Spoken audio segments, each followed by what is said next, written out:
Ready na ba tayo? Paalalahanan muli tayo ng Panginoon. I-encourage niya tayo, pero meron siya ding i-rebuke sa atin sa araw na ito. No po? So, napakainam na nandito po tayong lahat ngayon, sama-samang makinig ng salita ng Panginoon. Sige po, let's bow our heads and manalangin po muna tayo bago tayo mag-start. Nakain nang sa ating slides. Hallelujah. Hallelujah, Father in heaven, we thank you for this time that we are all gathered here to listen to your word. Lord, buksan mo nga po ang isip at puso ng bawat isa. Help us to focus on your word today, hindi sa mga issues namin sa labas, hindi sa mga problema sa bahay, hindi sa nararamdaman namin, kundi, Lord, makinig kami at mag-focus dahil alam namin ang salita mo ay buhay. Ito magbibigay sa amin, Panginoon, nung mga hinahanap namin sa buhay na ito. At iyon ang peace and joy na nanggagaling sa iyo lamang, Panginoon. Lord, buksan mo yung puso namin sa iyong salita. We rebuke the work of the enemy na hadlangan upang maunawaan namin ang iyong salita sa araw na ito. And we just allow the Holy Spirit to move freely in our midst, mangusap sa aming isip at puso, Lord God. And let this be, Lord, karagdagang kaalaman, karagdagang encouragement sa bawat isa sa amin. Salamat po.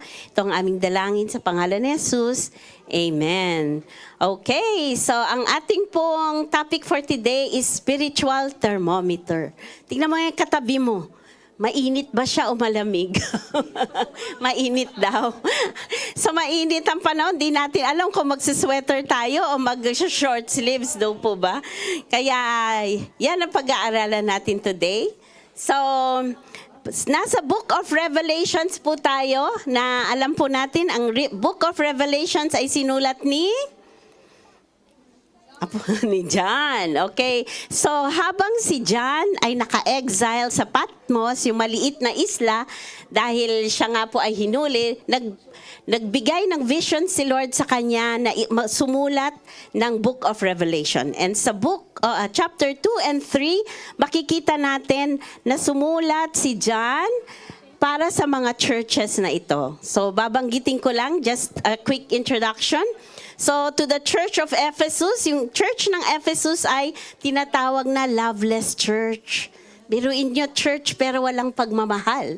Pwede ba yun? Smyrna, the persecuted church. Itong church na ito ay kinommend ni Lord dahil sa kanilang napapersecute sila and encourage sila ng Panginoon.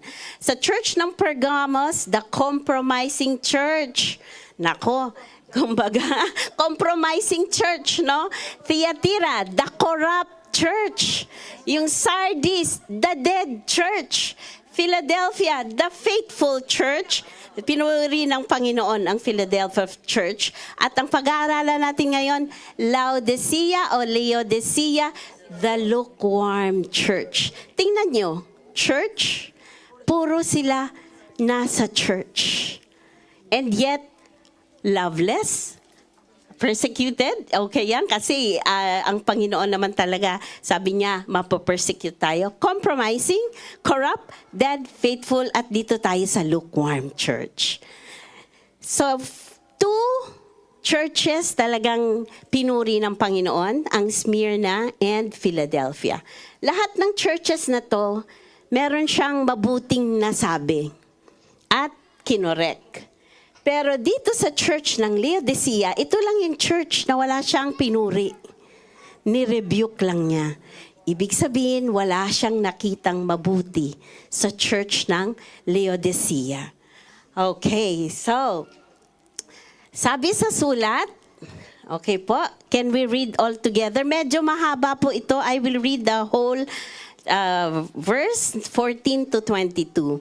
So, to the church in Laodicea, to the angel of the church in Laodicea write, these are the words of the Amen, the faithful and true witness, the ruler of God's creation. Ibig sabihin, ang sumusulat ay ang Amen, faithful, true witness, God's creation, si Jesus Christ. Okay? I know your deeds, that you are neither cold nor hot. I wish you were either one of the other. So because you are lukewarm, neither hot nor cold, I am about to spit you out of my mouth. Ano yung spit you out? Ganun. Isusuka. You say, I am rich. I have acquired wealth and do not need a thing.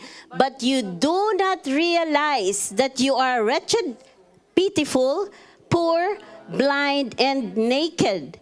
I counsel you to buy from me gold refined in the fire, so you can become rich, and white clothes to wear, so you can cover your shameful nakedness, and salve to put on your eyes, so you can see. Those whom I love, I rebuke and discipline. So be earnest and repent. Here I am. I stand at the door and knock. If anyone hears my voice and opens the door, I will come in and eat with that person and they with me. To the one who is victorious, I will give the right to sit with me on my throne, just as I was victorious and sat down with my Father on his throne. Whoever has ears, let them hear what the Spirit says to the churches. Basahin ko na rin sa Tagalog. Dito lang po tayo magfo-focus sa buong text na to. Isulat mo ito para sa anghel na nagbabantay sa iglesia ng Laodicea. Ito ang mensahe ng tinatawag na Amen, ang tapat at tunay na saksi, siyang pinagmulan ng lahat ng nilalang ng Diyos. Nalalaman ko ang ginagawa ninyo. Alam kong hindi kayo malamig o mainit.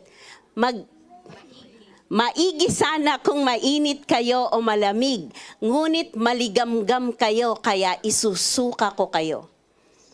Sinasabi ninyong kayo'y mayaman, sagana sa lahat ng bagay at wala nang pangangailangan. Ngunit hindi nyo nalalamang kayo'y kahabag-habag, mahirap, bulag at hubad. Kaya pinapayuhan ko kayong bumuli sa akin ng gintong dinalisay sa apoy upang maging totoong mayaman ako. Bumili rin kayo sa akin ng puting damit upang matakpan ang kahiyahiya ninyong kahubaran at pati na rin ng gamot na ipinapahid sa mata para kayo'y makakita. Ang lahat ng minamahal ko ay tinutuwid ko at dinidisiplina. Kaya magsisi kayo at ituwid ang ugali ninyo. Narito ako sa labas ng pintuan ninyo at kumakatok. Kung may makarinig sa akin at buksan ang pinto, papasok ako at magsasalo kami sa pagkain. Ang magtatagumpay ay bibigyan ko ng karapatang umupo sa tabi ko sa aking trono, tulad kong nagtagumpay at ngayon nakaupo sa tabi ng aking Ama sa kanyang trono. Amen. Malalim, masakit sa puso, no? Ta-target ng Lord ang ating heart sa araw na ito. So itong church lang, ay meron pa. Kayong may pandinig, pakinggan ninyo ang sinasabi ng Espiritu sa mga iglesia. Okay? Pahayag 3:14-22. Okay. Ang church po ng Laodicea ay mayaman. No? Ito siya. Talagang center of trade. Andiyan po lahat ng paggawaan ng carpets, ng wool. Andiyan yung central bank, kumbaga. The center of trade ang Laodicea. Lahat ng kayamanan nandyan. So, kaya nilang, as a city, kaya nilang mabuhay na sila lang. Pero may isang problema ang Laodicea. Ito ay wala silang magandang tubig. Ang tubig nila is hindi good quality. Kumbaga. Okay, so ito yung mga churches, ano? Alam niyo ba kung saan ang Asia? Asia Minor? Turkey sa ngayon. Ang Laodicea. So Laodicea, yan, Smyrna, Sardis, ito yung mga sinulatan ng ating Panginoon. At sa Laodicea, wala silang magandang tubig. So, dito sa Hierapolis, Ano bang tubig sa Hierapolis? Sandali lang po at hindi ko mabuksan ang aking... Ayan, sandali lang po. Okay, kapag kasi hindi ko ayan. Dito pwede kong palakihin. Okay. So, iba pala yung aking nakita. So, dito makikita natin na ang tubig dito sa Hierapolis, ito. Check natin. So, ang Laodicea po ay modern Turkey, founded in 261 and 246 BC. So, it's a very rich, great commercial prosperity at leading banking center. Napakayaman. So, nagproproduce sila ng wool, ng carpets, at yung economy nila ay talagang nagbo-boom. So, financially, hindi nila kailangan ng tulong sa labas or ng World Bank. No? Kaya nila. But, they didn't have good source of water. So, ang source ng water nila ay hindi naiinom yung tubig nila. So, ang source ng water nila is Hierapolis and Colossae. So, Colossae is 10 kilometers away from Laodicea. Ang tubig ng Colossae ay mountain-like. Yung parang pure sa bottled water na Mount Fuji water, yung ganun yung iniinom natin. Napakaganda ng quality ng kanilang tubig. No? So cold, very cold siya. And pure, refreshing water. No? So kumukuha ng tubig sa Colossae ang Laodicea at may pipe sila. Cold water. Sa Hierapolis, ang meron sila is para namang onsen na tubig. Medicinal, mainit ang tubig nila. Opo? So may mga pipes din ang Hierapolis papuntang Laodicea at Colossae papuntang Laodicea. So meron silang mga pipes na, ayan, makikita natin yung layo, yung source ng water nila. So ano yung tinutukoy ni Lord na hot, neither hot nor cold? Makikita natin, ayan, yung pipes na kanilang ginawa.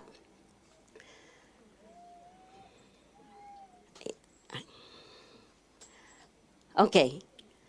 So, di ba 10 kilometers, 6 kilometers ang layo. Pag nagfo-flow yung mainit na tubig papuntang Laodicea, ano mangyayari dun sa mainit na tubig? Maligam na siya pag nakarating sa Laodicea. Bilang mo 10 kilometers ang dinaanan niya sa pipe. So, lukewarm na siya. So, hindi na siya nagsiserve as medicinal kasi hindi na siya mainit. Di po ba? And on the other hand, yung malamig na tubig na nagfo-flow to Laodicea from Colossae, yung malamig nagiging maligamgam din, di po ba? Hindi na siya yung cool, refreshing, di po ba? Di ba pag kape, anong gusto nyo? Mainit. Kahit nga summer, gusto mo mainit. Kasi maganda siya sa tiyan. Or cold, kasi gusto mo ma-refresh ka. Meron bang nagtitinda ng maligamgam na kape? Wala, di ba? Tsaka meron bang onsen na maligamgam? Hindi ba? Pag nag-o-onsen ka, napakainit. Dahil nare-relax ka. Tapos, di ba, magdidip ka sa napakalamig na tubig para na maganda ang pakiramdam mo. Sa onsen, wala kang makikitang maligamgam. Dahil ang maligamgam, wala siyang silbi when it comes sa ating pinag-aaralan. So, babalik po tayo sa ating text. Gumene. Babalik lang po ako sa umpisa. Magfo-focus po tayo sa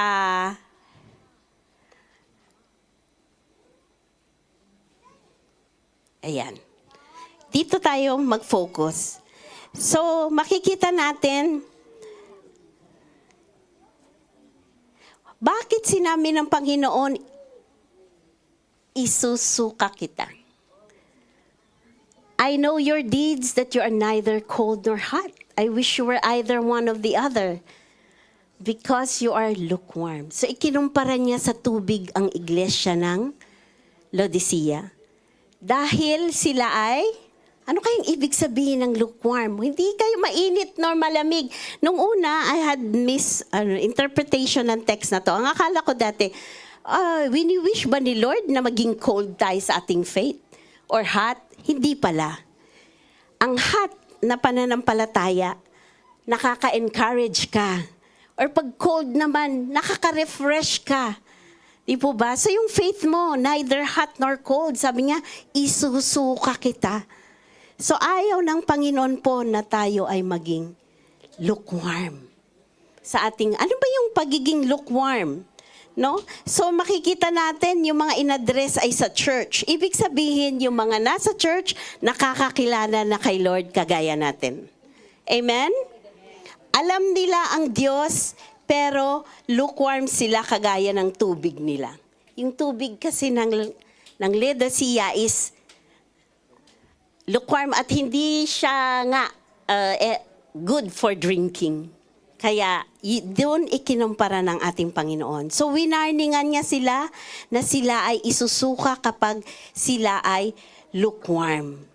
Bakit sila naging lukewarm? Kagaya ng sinabi ko nung unan, napakayaman ng Laodicea. So ibig sabihin yung mga members ng church ay rich. So kapag tayo ay mayaman materially, ano ang tendency? No? Ang pagkamayaman, 'di ba? Dito maraming mayaman dito, tayo lahat mayaman sa biyaya ng Panginoon. Hindi naman tayo nagkulang, no? Dahil sa kanilang pagiging mayaman, nakalimutan nila or parang isinantabi ang Panginoon. Parang okay, simpa tayo sa linggo, pag Monday to Saturday, nasa mundo. Di po ba? Siguro makaka-relate po tayo dito. So, yung Sunday lang, or hindi na sila nagtitiwala sa Panginoon dahil kaya nilang bilhin ng lahat ng kailangan nila. Ganun po ba tayo? Di ba minsan may ganyan tayo? Pag kaya natin, tumatawag ba tayo kay Lord? Di ba? Hindi na. Yung iba sa atin siguro, kaya ko man, hindi ko na i-ask kasi kaya ko naman. Di po ba? You won't ask anymore because self-sufficient ka. So, sabi nga, nakalimutan ng Panginoon at hindi siya masyadong pinapansin. May pagpansin, pero hindi masyadong pinapansin. So, ang akala nila, hindi na nila kailangan ng Panginoon kasi nga, they have enough. Sa atin, do we have enough na hindi natin kumbaga, kaya natin magtrabaho para sa pangangailangan natin. Ay, hindi naman siguro makakatulong na si Lord kasi kailangan ako ang magpursigi para ako ay meron. Di po ba? Pero ang sabi ng Lord, gusto ko kayong isuka. You make me sick. Pag pinagsabihan tayo, hindi ba napakasakit? Ayaw nga natin na iniinsulto tayo ng simpleng word lang. Ito pa kaya. Pero masakit. Pero kailangan nating pag-aralan. So, pag financially secure tayo, may tendency maging proud. Proud, di po ba? Pag may pride tayo, may tendency na hindi mo kayang tanggapin ang mga sinasabi sa'yo. Kasi pride kagaya na nangyayari sa Pilipinas. Di mo na alam kung sino nagsasabing totoo. Kasi pataasan na ng pride. Di po ba? Pag nilalaglag ka na, mas tataasan mo pa yung pride mo. Di po ba? So, yun, isang danger ng merong ka materially is pride. And, complacent. Yung kampante ka na ba sa buhay mo? I have enough savings. I can live, I can work, meron akong puhunan, meron akong pang-business, hindi ako mawawalan. I'm good, I'm okay, and I don't need God. No, with wealth comes power. Ano pa?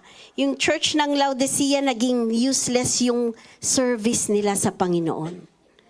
Parang wala nang impact. Yung faith nila, hindi na nakaka-encourage sa iba. Yung faith nila, minsan siguro hindi na alam kung Christian ba sila o hindi. Di po ba minsan sa atin, Kristiyano ka ba? Tagal na kayo nagkakilala. Tsaka niya lang nalaman na Christian ka lang pala. So, ibig sabihin, walang naging effect. Kasi kung minsan, bakit kaya siya ganong ang ugali niya. Bakit kaya napaka-humble niya? Makakakitaan ka dapat ng result ng ating faith. Di po ba? Sa araw-araw na ang ating buhay, we live our faith. Tama po? So, nawala yung apoy sa kanilang iglesia. Yung power ng Holy Spirit hindi makita. Wala na siguro yung nang-encourage, wala na yung nagpe-pray para maggumaling, wala na. Basta nag-church lang sila. They were stagnant, walang pagbabago sa buhay. Ito ang lukewarm Christian. Walang pagbabago. Kumbaga, half measure for God, half for the world. Kagaya nga sinasabi natin, ang mamuhay sa dalawang mundo ay ang napakulungkot na sitwasyon. Bakit? Hindi mo ma-fully enjoy si Lord kapag hindi ka 100% sold sa Kanya. Halimbawa, sabi nga ng isang preacher, nag-e-enjoy kang mag-church ng Sunday. Tapos Friday, Saturday, nag-e-enjoy ka rin mag-club. You cannot enjoy both worlds. Kasi pag nasa club ka, kukonsensyahin ka or pwedeng wala ka ng konsyensya. Kasi alam mo, ang Panginoon ayaw ng lugar na ganon para sa'yo. Di po ba? So, hindi po pwedeng nag-e-enjoy ka, may hinahanap ka kaya ka nasa mundo. Tama? Meron kang gustong isatisfy sa'yo kaya ka kalahati ng paa mo na sa mundo. Pero alam mo, ang Panginoon, kilala mo, kaya yung isang kalahati ng paa mo, nagpupunta ng church pag Sunday. But, hindi ka fully satisfied. Because 50-50 ka. Sa test na nga lang, pag 50-50, hindi ka papasa. Diba? Para ka maging satisfied, dapat 100%. Diba? Kung ikaw ay tunay na Kristiyano, at ang nag-e-enjoy ka sa company ng hindi mananampalataya, that's a big question mark. Take note, mga kapatid. If you are a believer and you enjoy the company of unbelievers, that's a big question mark. Are you really a Christian? Isusuka tayo ng Panginoon. Minsan tayo pa yung nagsasabing, mauunawaan ako ng Diyos. Hindi. Sinabi na niya na huwag. Tapos sasabihin natin, maintindihan ni Lord yung sitwasyon ko. Alam niya yung longing ng heart ko. No. Ayaw ng Diyos ng 50-50 ka. At huwag mong sasabing maunawaan ka ni Lord. Sinabi na nga niya, don't. Pero ayun ka pa rin. Take note. Yung pagmamatigas natin at ayaw natin pakorek, may time na hahayaan ka na lang ni Lord hanggang sa magising ka someday at babalik ka sa Kanya. Kasi ang pag-disobey, anong consequence? Hindi ang disobedience, hindi yan magre-result to good things. Disobedience talagang malalaglag ka, mapapahamak ka. Pero kung ayaw mong makinig, kapatid, I tell you, isusuka tayo ng Panginoon. Half measure, half for the world. Check natin, bakit hindi ko ma-enjoy yung company ng mga Christians? Bakit mas pinipili natin yung company ng nasa mundo? Check your faith. No? Check your faith. Something is wrong. Kapag hindi, kasi with co-believers, you should be enjoying your company kasi iisa ang spirito nyo. You should be enjoying the same spirit. Pero kung ang ino-enjoy mo ang spirit ng mundo, then your spirit is with the world. That's a klarong matatrack mo yon. Bakit kaya nag-enjoy ako sa mundo? My spirit is with the world. Klaro po? So that is being lukewarm Christians. Isusuka tayo ng Panginoon. No po, sa Japan, ang persecution sa Nigeria, mga Christians talaga, they fight, they stand. Sinusugod yung mga church, binabaril ang mga Kristiyano, and they stand. Sa Japan, we are not persecuted. We are free to share our faith. We are free to share the Lord. Pero ang problema dito ano? Materialism. Fashion. Entertainment. Vanity. Puro pampaganda. Gadgets, technology. No po? So around the world naman po talaga yung technology. Marami siyang advantage pero napakalaking factor niya ngayon na gumigitna sa relasyon natin sa Panginoon. Tama po ba? Kung noon yung pornography, bibilhin mo lang yan sa mga shops. Now, it's open to all, pati sa mga kids. Di po ba? Kaya kung hindi po tayo nag-iingat, i-impluensyahan yung ating mga anak. Mayaman ang bansang kinaroroonan natin ngayon. Tama po ba? Kaya, parang tayo nakikiayon na rin sa business ng ating bansang kinaroroonan. No, self-sustaining sila, no? Pero ngayon yung economy is going down. Pero ang bansang ito, alam natin, hindi nila kilala ang Panginoon. Tama po? So kung tayo ay hindi nagtitiwala kay Lord, aayon ka lang sa takbo ng Japan. Tama po ba?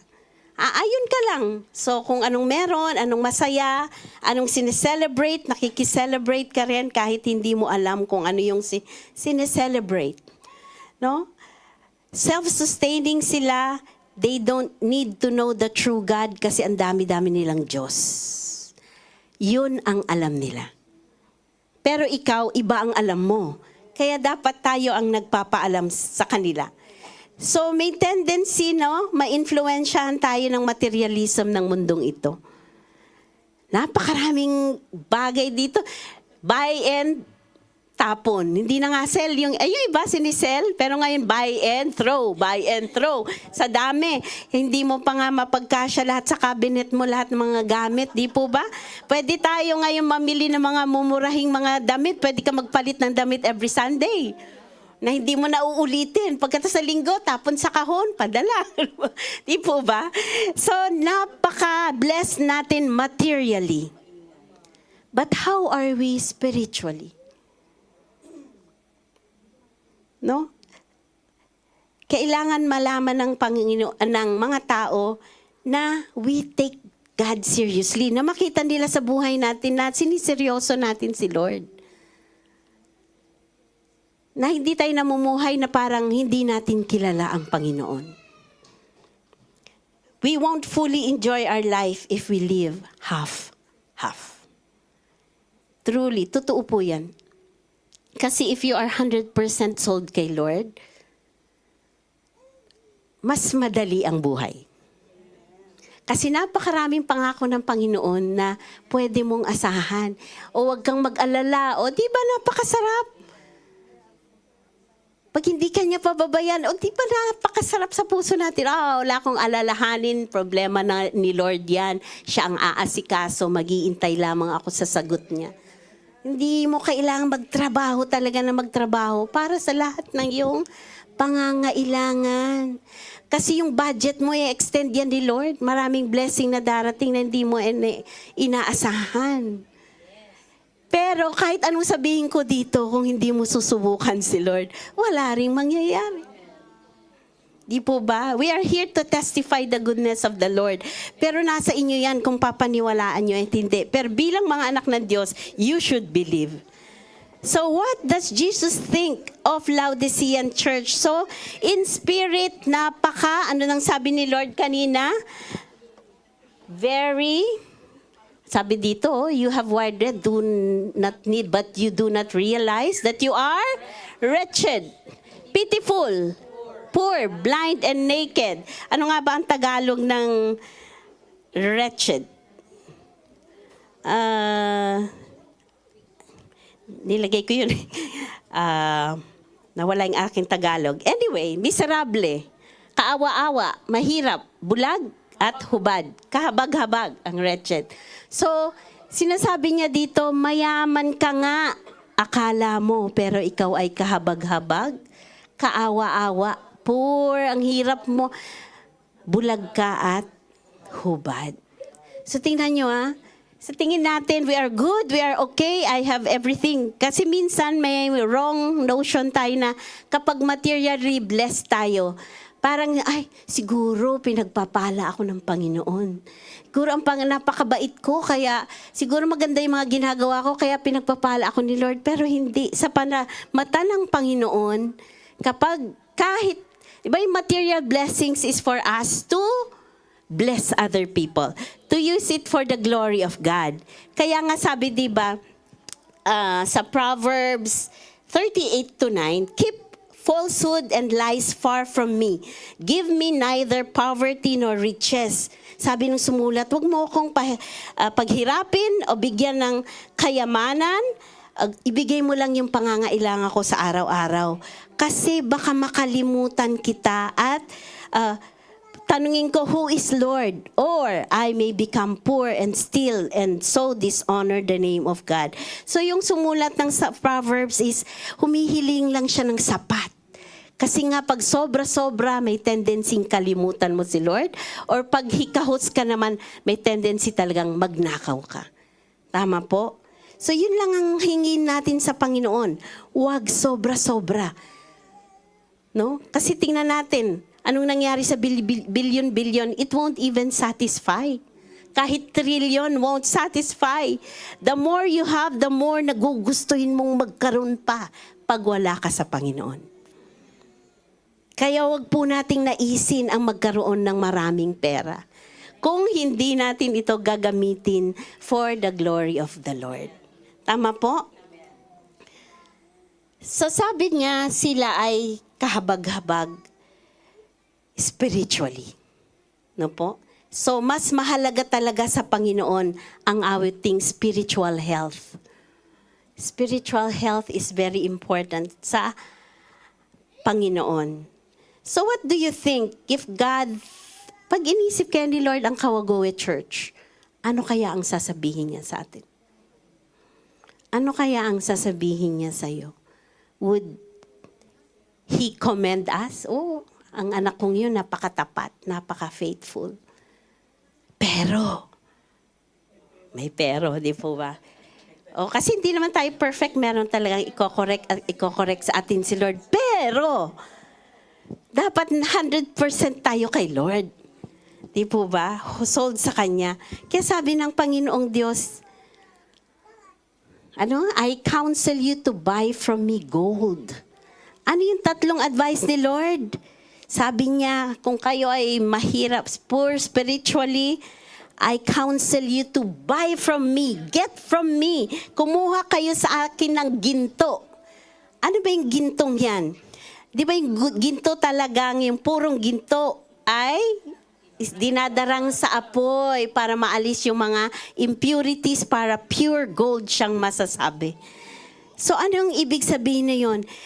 Ang Panginoong Jesus lang ang pwedeng mag-purify ng hearts natin. Kunin niyo sa akin yung gold na pwedeng mag-purify ako ng mga puso ninyo. Yung faith ng Laodicean needed refining so that it will be genuine or pure. Refined by trials and afflictions. Diba? Yung ating character talagang nalilinang or nahahasa dahil sa mga pagsubok. Kaya yun ang gusto ng Panginoon, na kumuha tayo sa Kanya sa Kanya tayo lumapit upang baguhin niya yung ating mga puso. Come, sabi niya, character and strength of a person is developed in knowing Christ. So kapag wala tayo sa Panginoon, mahirap baguhin ang ating character. Di po ba? Ngayon nga nasa Panginoon tayo, talagang hirap, nag-i-struggle tayo na baguhin yung sarili natin. Di po ba? Lalo pa yung wala tayo sa Panginoon. Kaya sabi ni Lord, come, buy. Bumili kayo ng ginto sa akin. Sabi sa 1 Peter 1:6-7, "In this you greatly rejoice, though now for a little while, if need be, you have been grieved by various trials, that the genuineness of your faith, being much more precious than gold that perishes, though it is tested by fire, may be found to praise, honor, and glory at the revelation of Jesus Christ." So, ibig sabihin, sa mga daraanan nating trials, diyan lalabas yung ating pagiging totoong anak ng Panginoon. Di po ba? Diyan mo malatitest kung talagang nasa Panginoon ka sa mga trials. Kapag may malubhang nagkasakit, anong reaction natin? Paano natin ina-address yung mga problemang ito? Doon matitest. Sa Panginoon ba tayo o hindi? Lubusan ba tayong nagtitiwala? O matatakutin lagi tayo na wala, yung lagi kang naaligaga or lagi kang, anong tawag mo dun? Laging, anong tawag doon? Balisa? Or hindi alam ang gagawin? Anong tawag doon? No? So, yun, aligaga nga. So, sabi ni Lord, ang talagang kayamanan ay gintong nahahanap sa Kanya. At yun ay ang paglilinang ng ating mga ugali. Amen? Ano pa? Ano pang sabi ni Lord? Buy from me gold refined in fire so you can become rich. Ang tunay na kayamanan ay yung karakter na nahubog ng Panginoon na ipipresent niya sa Father one day. Ito si sister, nalinang ng mga trials dahil siya'y naging mayaman spiritually. Ano pa? Sabi ni Lord, buy from me white clothes to wear. Bumili kayo sa akin ng mga puting kasuotan. Ano bang nire-represent ng white clothes? Sabi pa niya, that the same of your nakedness may not be revealed. So, spiritually naked. Ando na ba tayo? White is symbol of righteousness. Purity, holiness, di po ba? Righteousness cannot be gained through our own effort, only through Christ. So kung isasantabi natin ang Panginoon, paano tayo magiging righteous? Siya lang talaga ang siya lang ang talagang sakripisyong ginawa ng ating Ama upang tayo ay maging righteous. Di po ba? Righteousness cannot be gained through our own effort. Tama? But only through Christ. We are made righteous by the blood of Jesus. So nakedness means spiritual shame. Di ba pag sinabi mo nung si Adan at Eva, nung nagkasala sila sa Panginoon, di ba? Sa tingin nila hubad, parang na-realize nila na hubad sila. Pero all along hubad sila. Hindi lang nila alam, di po ba? So ito, gusto ni Lord, i-cover tayo ng righteousness niya. Ayaw niya tayo maging makasalanan sa harap ng kanyang Ama. So sabi niya, buy from me white garments para maging righteous kayo. Dahil sa akin nanggagaling ang righteousness. So, sabi ni Lord, come to me and you can live a holy life. Bakit ayaw ni Lord na, kasi pag namumuhay tayo sa kasalanan, alam mo yung meron, lagi kang may guilt. Di ba? Lagi kang bagabag. Wala kang kapayapaan pag namumuhay ka sa kasalanan. Kaya ayaw ni Lord yun. Gusto niya, i-clothe natin yung ating mga sarili ng righteousness niya. Dahil ayaw niya na lagi tayong feeling guilty. Or feeling shameful. Kasi nakakahiya, di ba? Ang nasa kasalanan. Walang kasalanan na hindi kahiya-hiya. Kaya nga itinatago, di po ba? Kasi ang kasalanan is kahiya-hiya. Pero si Lord gusto kanyang bigyan ng damit na puti para ikaw ay maging righteous. Ano pang sabi ni Lord? Salve to put on your eyes. Laodicea is a pharmaceutical parang center. Sila yung nagpo-produce ng mga pantapal sa mukha para mata. Parang mga yung drops, pampalinaw ng mata. Pero sabi ni Lord, Buy from me salve to put on your eyes so you can see spiritually. Spiritual eyes natin ay magiging sharp ang ating spiritual eyes kung na kay Lord lang tayo. Wala tayong spiritual eyes kung wala tayo kay Jesus. Kasi ang Spirit ni Lord ang magbibigay sa atin nito. So sa kanilang karangyaan, sila ay spiritually blind. Hindi nila nakikita yung tunay na kondisyon nila, no? So yung eye salve is an ancient remedy used to treat yung mga ailments. So to see clearly their spiritual standing, kailangan ng mga Laodicean church ng eye salve to see things from Jesus' eyes and how far they have fallen. Truly, kailangan nating makita. Pag kasi tayo nasa kasalanan, hindi mo makita yung sitwasyon mo. Kailangan ng iba ang magsabi sa'yo. Or kung hindi ka lalapit sa Panginoon, hindi mo malalaman. Yung gaano ka na pala nakalayo sa Panginoon. Di ba nga? Kasi sa kabulagan mo, sa katigasan ng ulo, sa pride mo, hindi mo nare-realize yung pagbagsak mo. Unti-unti, malayo ka na pala sa Panginoon. Di po ba? Kaya sabi ni Lord, bumili ka sa akin para makakita ka. So ano yung tatlo? Kailangan natin bumili ng ginto. Ano yan? Yung refiner's fire, yung character natin, marirefine dahil sa ating Panginoon. Yung white garments na magiging righteous tayo. At yung eyes, kailangan nating makita ang mga bagay-bagay sa mata ng Panginoon. Ano mo? Yung sabi nga nila, the best things in life are free. Totoo naman, mga hangin, di ka mo nagbabayad ng hangin. Ang pag-ibig, hindi binabayaran. Di po ba? Pero, the best things in life come from Jesus. Kasi lahat ng yan galing sa Kanya. Di po ba? So kung gusto mo ng best life, I'm living my best life. Yung iba, travel, which is not bad. Di po ba? Pero kung isinantabi mo na ang Panginoon, that is not the best life. Live your best life and that is with Jesus. Amen po ba?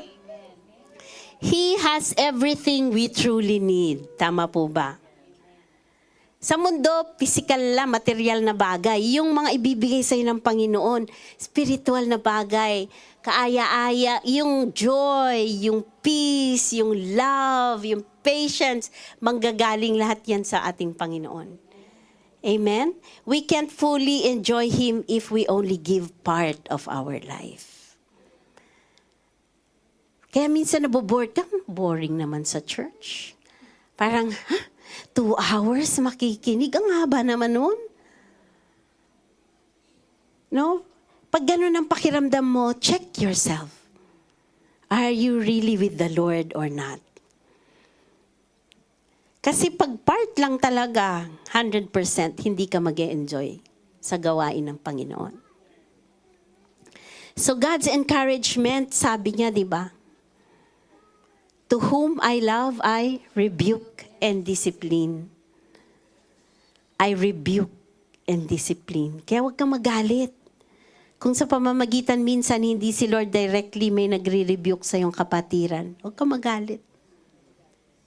Mahal ka ng kapatid, at kung ididisiplina ka, mahal ka ng kapatid at mahal ka ng Panginoon. Amen? Pero kasi tayo talagang palaban. Ma-pride tayo. First word pa lang, sumasagot ka na, hindi pa nasasabi yung sasabihin sa'yo. Kumbaga, ayaw mong marinig. May ugali tayo, ayaw nating marinig natin yung ginagawa natin. Tama? Lalo kung hindi maganda yung ginagawa natin, ayaw mo talagang marinig yun na masasabihin sa'yo. Kasi nga yung ating pride. Pero si Lord, I rebuke and discipline. So anong sabi ni Lord, no? I rebuke and discipline. God's word rebukes us, di ba? Kinokorek tayo ng word ni Lord, nire-rebuke tayo nito. At hindi lang sa word ni Lord, sa pamamagitan ng ating mga kapatid. No? So ang action, sabi ni Lord, Be earnest and repent. Yung, ano ba yung Tagalog ng earnest? Maging masigasig. Maging masigasig at magsisi kayo, kayong mga maligamgam. Kasi sabi naman ng Panginoon, di ba? God is faithful and just to forgive us. Lapit ka lang kay Lord. Lord, patawad. Hindi kita siniseryoso. Lord, patawad. Sinasantabi kita sa buhay ko. Lord, patawad dahil kilala lang kita pero hindi ko pinamumuhay yung buhay Kristiyano. Sabi sa 1 John 1:19, if we confess our sins, tapat siyang magpapatawad ng ating mga kasalanan at linisin tayo sa ating mga unrighteousness. So what is the result? Kasi sabi, di ba, pag tayo ay lukewarm, we continue to be lukewarm, isusuka tayo ng Panginoon at hindi niya tayo i-acknowledge sa harap ng kanyang Ama. Sabi dito, here I am, I stand at the door and knock. Pero mo, ito ang pinagsasabihan niya, church na, kilala na siya. Pero tumatayo muli si Lord sa pintuan at kumakatok. Kasi parang nahiwalay sila dun sa totoong meaning ng church. Sa talagang gawain ng church. Sa talagang dapat ginagawa ng church. So malamang dahil sa karangyaan, hindi na nila sinishare si Lord. Nag-church lang, wala nang pag-evangelize and so on. Here I am, I stand at the door and knock. Sinasabi ito ni Lord sa atin today. If anyone hears my voice and opens the door, I will come in and eat with that person and they with me.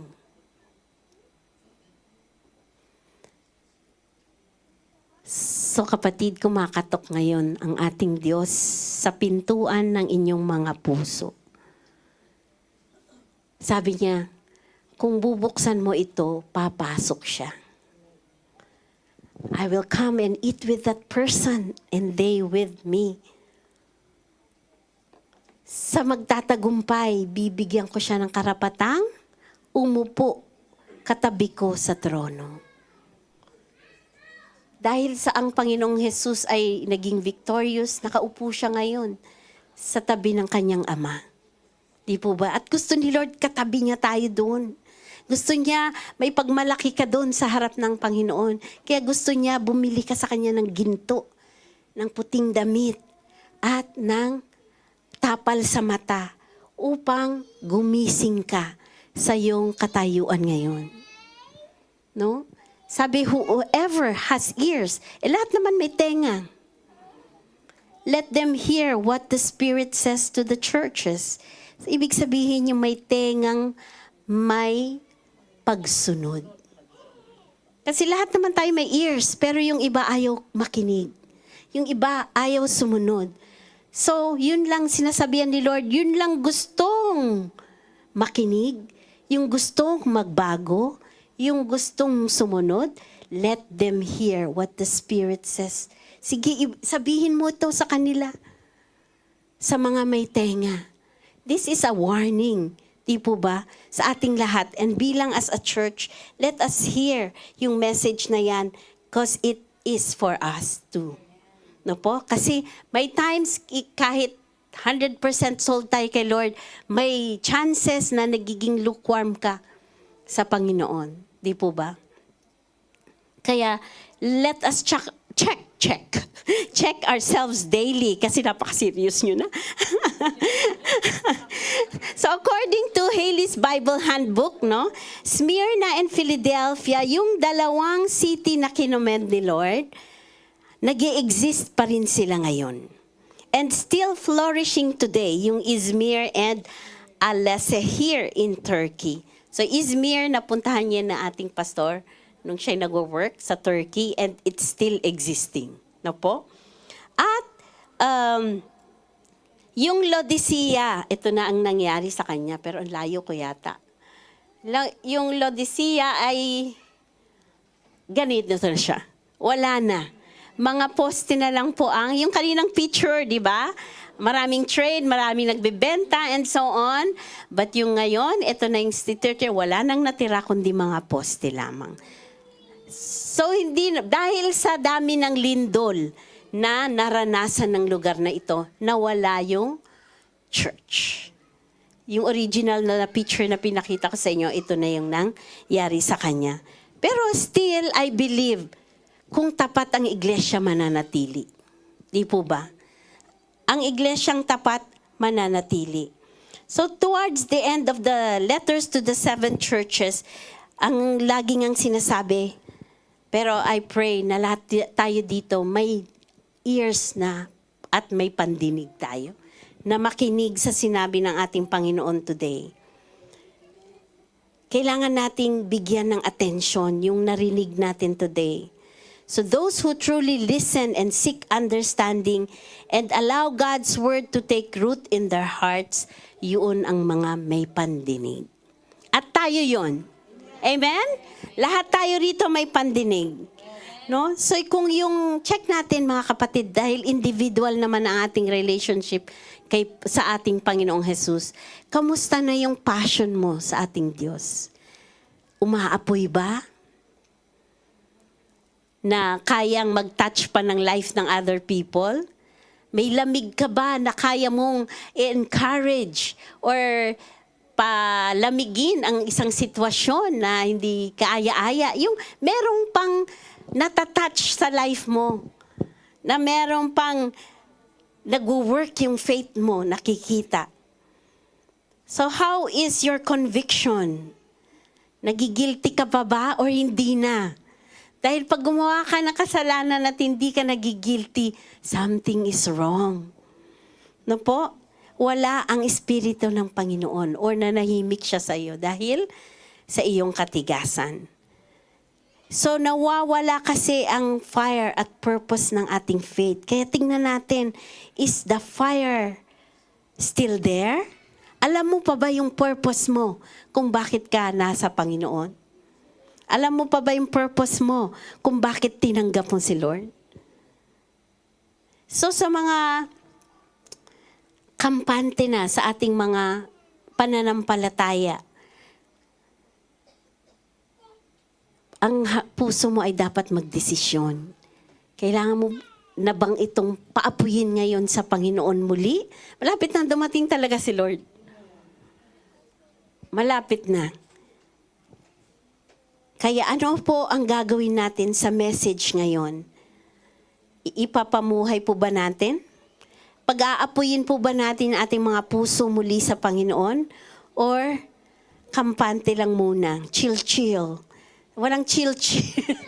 Sa faith kay Lord, walang chill. No po? Dapat nag-aalab. Nag-aalab para may epekto. Yung lamig, yung init, may epekto yan. Huwag maligamgam. No po? Yung ating devotion sa ating Panginoon, let's make it 100%. No? Ayaw nga natin na dinadaya tayo sa kilo eh. Diba? Isang guhit lang, nagagalit ka. Pero sa Panginoon, ayaw mong ibigay yung 100%. Di po ba? So how is our spiritual walk with God? If the Lord was to write, kung si Lord ang susulat talaga sa atin, ano kaya ang sasabihin niya? Ano kaya ang sasabihin ni Lord? Sa ating church, ano kaya ang sasabihin niya? Matutuwa kaya siya sa atin? Ano kaya ang i-correct niya sa atin? Sa marami. Marami po talaga tayong kailangang i-correct. Pero syempre, meron ding pupurihin sa atin ng Panginoon. Dapat meron. Meron siyang pupurihin sa atin. Ano kaya? Yun ang tanong ko sa iyo, kapatid. Kapag ang Panginoon ang sumulat sa iyo, ano ang kanyang pupurihin at ano ang kanyang ikokorek? So dun sa kanyang pupurihin, ipagpatuloy mo. Dun sa kanyang alam mong ikokorek niya. Pero alam ko, alam mo. Kasi that is yourself. Alam mo kung anong i-correct sa'yo ni Lord. You don't need to hear it from somebody else. So yung i-correct na yan, i-correct mo na, kapatid. I-correct mo na. Kasi wag mong intayin si Lord. Isuka tayo. Gusto natin, katabi natin siya pag namatay na tayo, maipagmamalaki niya tayo sa kanyang Ama. Na ito yung ni-refine ko by fire. Ito yung kinumutan ko ng puti upang siya'y maging righteous sa'yo. No? Ang sarap ng may nagmamalaki sa'yo. Kaya yun ang i-aim natin, ipagmalaki tayo ng ating Panginoong Jesus sa kanyang Ama. Amen?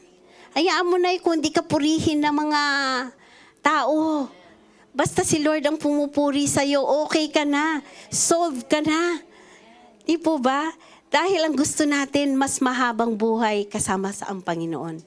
Sabi nga natin, maikli lang talaga ang buhay dito sa mundo. Napakaikli compared sa eternal life na i-enjoy natin kasama ang Panginoong Jesus. Kasi pag isinuka tayo ng Panginoon, ang ibig sabihin nun, eternal death. Eternal death. And mahirap yon. Walang katapusang paghihirap. So, ang last question ko, would you be willing to open your hearts again and receive the Lord? Amen? Kung willing po tayo, tayong lahat ay tumayo at muli nating i-ask ang ating Lord, yung offer niya na, here I am. Sabi niya, I'm standing. Ito pala yung question ko, nakalimut. Ayan. Are you willing to open your heart again and receive Jesus? So, inaanyayahan ko bawat isa, let's open our hearts. Huwag natin isara sa pagkakataong ito. Buksan lang natin at hayaan natin ang Panginoon na kumakatok. Biro nyo, ando na nga siya. Siya na yung Savior, siya pa yung kumakatok sa atin. Na, anak, pagbuksan mo ko. Dahil ganun kanya kamahal. Amen? Okay, let's pray. Salamat, Panginoon, sa mensahe mo sa araw na ito. Salamat sa paalala mo, O Diyos. Patawarin mo kami sa aming pagiging lukewarm, maligamgam na walang effect yung aming faith sa aming buhay at sa mga kasama namin, sa mga mahal namin sa buhay, Panginoon. Patawad sa mga sandaling naging maligamgam kami at inignore ka namin sa aming buhay, Panginoon. Patawarin mo kami sa lahat ng aming mga pagkukulang. Sa ibang pagkakataon, nasa mundo kami, masaya kami, Panginoon. And some days, nandirito kami, sumasamba sa iyo. Panginoon, sa oras na ito, kausapin mo nga ang bawat isa sa amin. Inaanyayahan ka muli namin, Lord. Sa iyong imbitasyon, Lord, kami nagbubukas muli ng aming mga puso sa oras na ito. Salamat dahil andiyan kang nag-o-offer na pagbuksan ka dahil nasa iyo ang lahat ng bagay at gusto mong ialay sa amin, ibigay sa amin yung the best things in life. Salamat, O Diyos, andiyan kang kumakatok at sa oras na ito, tinatanggap ka muli namin, Lord. Dahil ikaw lang ang tunay makapagbibigay ng tunay na kayamanan. Ikaw lang, Panginoon, ang makapagbibigay ng tunay na kalayaan. Tunay na kasiyahan. Tunay na, Lord, buhay na walang kasing ganda na ino-offer mo sa amin. Kaya Lord, salamat sa iyong salita. Nais namin, Lord, kung susulat ka sa amin, may makita ka na nagbago sa aming buhay. May makita kang apoy, Lord, na truly we are committed to you. We pray, Lord, na pag pinuri mo kami, may masasabi ka, O Diyos. But then again, Lord, we know marami pa kaming kailangan baguhin sa aming mga sarili. Alisin mo, Lord, yung desire sa mundong ito, sa aming puso. We don't want it, Lord, dahil hindi ito magtatagal. Sayang ang aming pagod sa pagkakamal ng mga material na pagpapala. Pero alam namin ito ibinubuhos at binibigay mo sa amin. Lord, tulungan mo kami na makita yung purpose ng wealth na ipinagkaloob mo sa amin. That it is all for your glory, O God. Na huwag kaming magkamal ng kayamanan para sa aming mga sarili lamang. Kundi, Lord, we work para mas lalo naming maipamalita ang ang magandang balita na hindi lang ito para kami ay maging kampante sa buhay, maging marangya, maging sikat, at mapuri ng ibang tao. Pero gusto namin, O Diyos, lahat ng gagawin namin ay upang mapapurihan ka, O Diyos. Tulungan mo kaming mailayo ang aming mga sarili sa mundong ito. At tulungan mo kaming ma-enjoy yung things na gusto mo para sa amin. Tulungan mo kaming ma-enjoy yung prayer and fasting. Help us to enjoy prayer with you, Lord.